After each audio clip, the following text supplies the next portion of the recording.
यहाँ सर बजरंग दल वाला के धमका रहा है, प्रशासन आके बोल रहा है कि हाँ तुम्हारे पास इस साल से कुर्बानी नहीं होगा। हम लोग करें तो क्या करें? আজকে ভোটে জেতার পর এইটা যদি এক মাস পরে নিয়মটা লাগু করতো তাহলে আমরা সব সাইড হয়ে যেত। যে গরু দুধ দেয় না সেই গরুগুলোকে রেখে বসিয়ে খাওয়াতে পারছি না। এক একটা গরু মাথা পিছু ৩০০ টাকা ধরে রাখুন। 2026-এর বিধানসভা নির্বাচনের প্রচার পর্বে বিজেপি ইস্যু করেছিল গরু পাচারকে।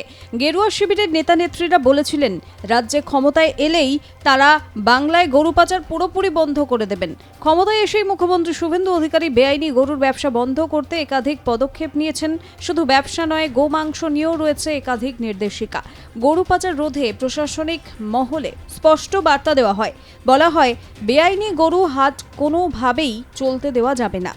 ওই হাটগুলোর উপর নজরদারি রাখতে হবে, যাতে কোনো বেআইনি হাট খোলা না থাকে সেদিকে নজরদারি বাড়াতে হবে, এমনটাই নির্দেশ দেওয়া হয়েছে। এরপর থেকে বিভিন্ন জায়গা থেকে গরু ভর্তি গাড়ি আটক করা হয়। বন্ধ গরু বিক্রির হাট, এর ফলে বিপাকে খাটাল ব্যবসায়ীরা। তাদের খাটাল ভর্তি গরু, যে গরু দুধ দিতে পারে না সেই গরু বিক্রির জন্য আগাম টাকাও নিয়ে নিয়েছেন কেউ কেউ। এবার তাদের ভবিষ্যৎ কি? বাড়ির মহিলাদের গয়না বন্ধক রেখে ব্যবসা করছেন। সেই ব্যবসার উপর হঠাৎ করে অন্ধকার নেমে আসায় মাথায় হাত খাটাল ব্যবসায়ীদের।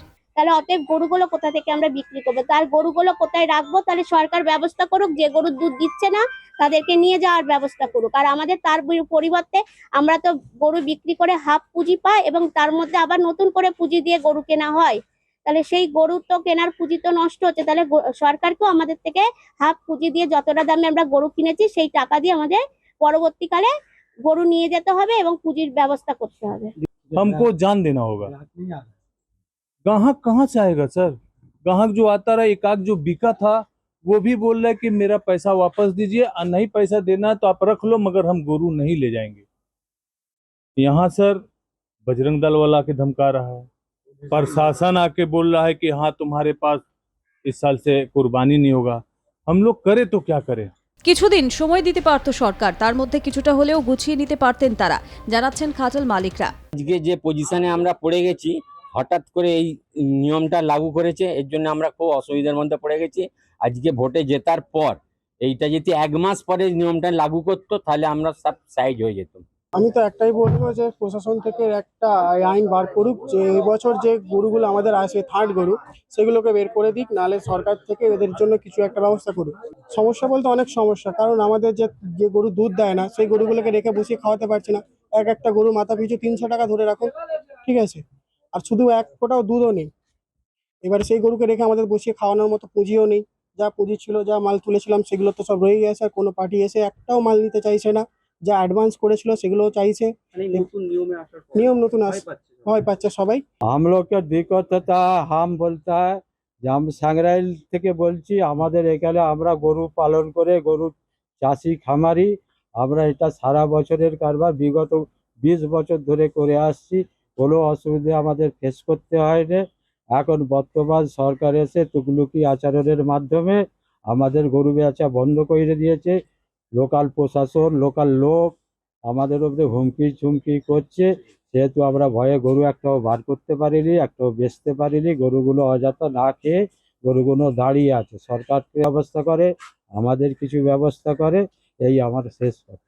এই প্রসঙ্গে সাকরাইল পঞ্চায়েত সমিতির সভাপতি সোনালী দাস তিনি বলেন, বিভিন্ন পঞ্চায়েত এলাকা থেকে এই ধরনের সমস্যার কথা উঠে আসছে। আইন তো আইনের পথেই চলবে, সেটাকে মানতেই হবে।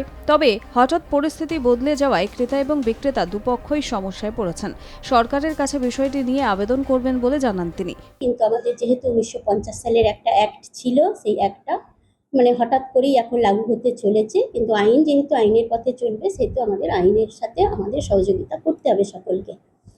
সেই হিসাবে যে নিয়মটা চালু করা হয়েছে যে রেজিস্টার্ড কোনো কসাইখানাতেই একমাত্র এই কোরবানিটা দেওয়া যেতে পারে, এবং 14 বছরের ঊর্ধ্বে কোনো গরু বা মহিষ এটাকে আমরা কোরবানি দিতে পারবো, এবং তার প্রজনন ক্ষমতাও কমে যাবে, এবং দুধের যে প্রোডাকশানটা হয় সেইরকমই আমরা পশুকে এটা মানে দিতে পারবো। সেক্ষেত্রে আমাদের ভেটেরিনারি ডাক্তার একটা মানে সার্টিফাইড করে দেবেন যে এই পশুকে মানে ওনারা কোরবানিটা দিতে পারবেন। সাকরাইলের বিডিও ডক্টর কামরুল মনির জানান, আইনে যা বলা রয়েছে তার বাইরে কিচ্ছু করা সম্ভব নয়। পুরো প্রক্রিয়ায় আইন মেনেই হবে। দেখুন আমরা মানে এক্সট্রা কোনোভাবে কিছু করতে পারবো না। স্ট্রিক্ট কমপ্লায়েন্স অফ ল আমাদের কাছে অর্ডার আছে। আমরা আইনে যেটুকু আছে তার বাইরে কোনোভাবেই এটাকে লক্ষ্য করার কোনো গল্প নেই। ঠিক আছে, ল যদি কেউ নিজের হাতে নেয়, he or she has to face the consequence. একদম পুরো টোটালটা আইন মেনে হবে এবং আইনের পথ মেনে হবে, কোনোভাবে এর আইনটাকে ডিবেটেড করা যাবে না। জেলায় জেলায় যখন এই ছবি উঠে আসছে, তখন রাজ্য সরকারের তরফে জোর কদমে চালু হচ্ছে কেন্দ্র সরকারের গোকুল মিশন। সেই সঙ্গে বেআইনি গো হত্যা এবং বাংলাদেশে গরু পাচার বন্ধে পশ্চিমবঙ্গ সরকারের প্রাণী সম্পদ উন্নয়ন দফতরে চালু হলো বিশেষ হেল্পলাইন নম্বর। নম্বরটি হলো 1962। গত 2024 থেকে 25 অর্থবর্ষে রাজ্যে 180 লক্ষ টন দুধ উৎপাদন হয়েছে। এই মুহূর্তে পশ্চিমবঙ্গে গরু এবং মহিষের সংখ্যা 1,97,00,000। পশুপালনে প্রজনন, দুধ উৎপাদন, দুগ্ধশিল্পে আয় বৃদ্ধি, পশুর বৈজ্ঞানিক সংরক্ষণ সহ গবাদি পশুপালনে চাষিদের যে কোনো সমস্যা এবং সমাধানে এই হেল্পলাইন নম্বরে যোগাযোগ করতে পারবেন বলে জানিয়েছেন তারা। মঙ্গলবার সল্টলেকের প্রাণী সম্পদ ভবনে রাজ্যের গোশালা কমিটির প্রতিনিধিদের সঙ্গে বৈঠক করেন পঞ্চায়েত এবং গ্রাম উন্নয়ন এবং প্রাণী সম্পদ উন্নয়ন মন্ত্রী দিলীপ ঘোষ। হাওড়া থেকে রণজিৎ রায়ের রিপোর্ট, আর প্লাস নিউজ।